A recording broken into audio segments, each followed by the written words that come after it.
Barkanmu da sake kasancewa da PS News Hausa da ke YouTube channel da kuma Facebook page. Namiji da raino, wani magidanci ya lakadawa diyarsa duka har Lahira saboda ya kasa lallashinta. Gwamnatin jihar Ogun ta damƙe wani mutum da zargin ya hallaka diyarsa ta cikinsa ta hanyar lakada mata dukan kawo wuka. Gwamnatin ta kuma mika shi ga rundunar 'yan sanda domin ci gaba da bincike, amma tuni ya amsa laifinsa.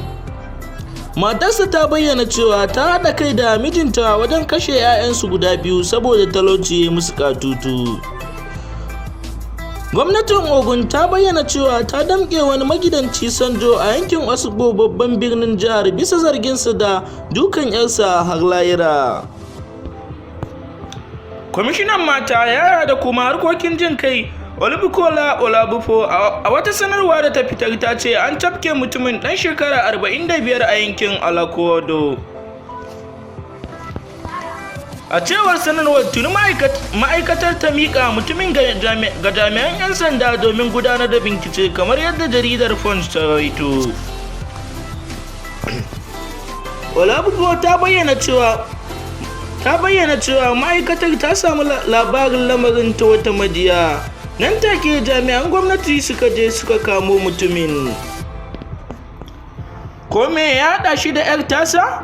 A cikin sanarwar magidancin ya faɗi cewa ya auri matarsa ne a shekarar 2008 kuma Allah ya albarkace su da 'ya'ya guda 5.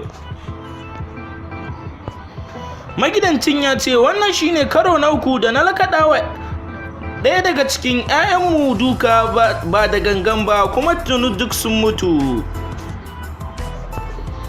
Matata ta bar min yarinyar sai ta kama kuka, na yi iya bakin ƙoƙarina wajen lallashinta amma ta ci gaba da kuka.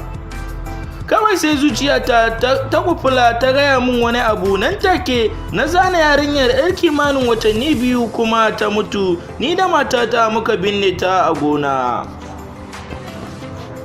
Me matar mutumin ta ce? Da aka bincike matar Sanjo ta bayyana cewa 'ya'yansu 4 cikin 5 sun mutu, hakan ya sa sauran guda 1 suke da shi. Ta kuma kara da cewa ta amincewa mijinta su kashe 2 daga ciki 'ya'yansu saboda talauci ya musu yawa, yayin da suka yarda guda 1. Ƙarshen labarin kenan da ya zo daga www.psnews.com.ng. za ku iya ziyartar shafukanmu na sada zumunta. Idan a YouTube kake kallon wannan bidiyon, ka yi kokari ka danna mana subscribing. Idan kuma a Facebook kake kallo, ka yi kokari ka danna wa following mu page, ka danna page mu following domin kasancewa tare da mu.